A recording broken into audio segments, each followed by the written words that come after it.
上一輯我哋講到普選嘅國際標準，指出核心嘅問題就係有冇俾選民真正嘅選擇，唔應該喺參選、喺提名同埋喺選舉嘅過程裏邊設置唔合理嘅限制，令到唔同政見嘅人唔可以參與選舉㗎。不過專家亦都認為太多嘅選擇都唔係真正嘅選擇，因為選民根本冇能力去到了解咁多候選人嘅政綱嘅。如果一個人佢對公共事務唔係好了解，亦都冇咩勝算嘅話，即使佢唔能夠參與選舉，都唔可以話呢個係唔合理嘅。國際專家亦都指出，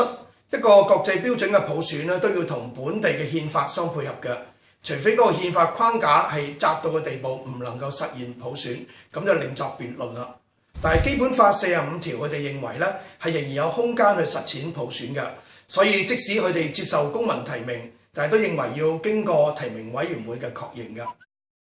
我個人嘅意見就認為咧，香港市民而家擔心嘅咧就唔係太多嘅選擇，而係驚太少嘅選擇。我哋諗一諗，如果我哋實現一個咧係2輪嘅投票制，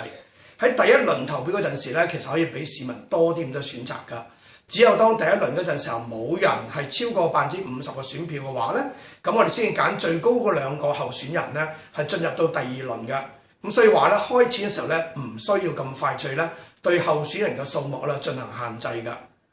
另一方面，即使話公民提名要經過提名委員會確認，我認為咧係必須要設立一個確認嘅程序啦，係能夠尊重公民嘅選擇嘅。有啲人擔心，如果用一個好低門檻去到確認公民提名嘅話，會唔會削弱咗提名委員會嘅權力呢？我自己睇成個基本法45條裏邊咧，有關政制發展嘅目標咧就係普選嘅，所以提名委員會嘅運作咧必須要符合呢個普選嘅目標。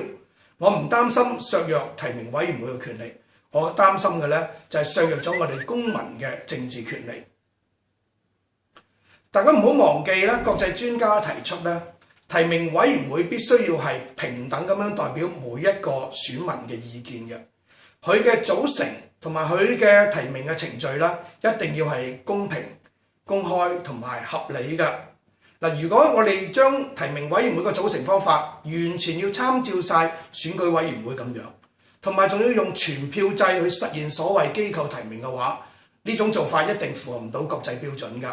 黃光雅話咧，中國嘅古玩市場裏邊咧有好多假貨嘅。如果用一個篩選嘅方法去搞一個普選嘅話咧，呢個一定係假貨嚟。